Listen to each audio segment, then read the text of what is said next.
SIR শুনানি নিয়ে হয়রানির অভিযোগ। আমডাঙ্গার রাহানা মোড়ে গ্রামবাসীদের টায়ার জ্বালিয়ে বিক্ষোভ। অবরুদ্ধ 12 নম্বর জাতীয় সড়ক, ব্যাহত হয়েছে যান চলাচল।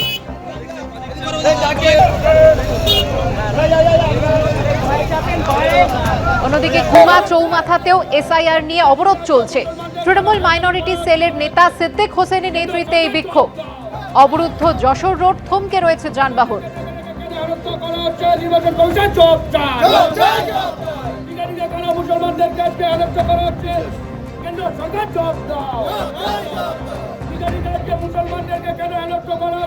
এসআইআর শুনানি নিয়ে হয়রানির অভিযোগ।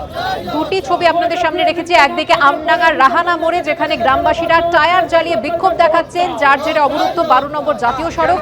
আর অন্যদিকে গুমা চৌমাথা, যেখানে এই এসআইআর হয়রানি নিয়ে অভিযোগ এবং অবরোধ চলছে, সেখানে অবরুদ্ধ হয়ে পড়েছে যশোর রোড, থমকে রয়েছে যানবাহন। দেখবে একটা বৈধ ভোটারেরও নাম বাদ যাবে না এবং মানুষকে হয়রানি করানো হবে না, এই প্রতিশ্রুতি তারা দিয়েছে।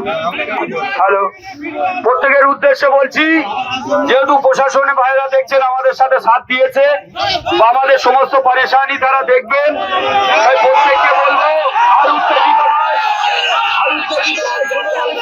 শুনুন আগে কি বলি শুনুন, এক সেকেন্ড শান্ত শান্ত শান্ত শান্ত।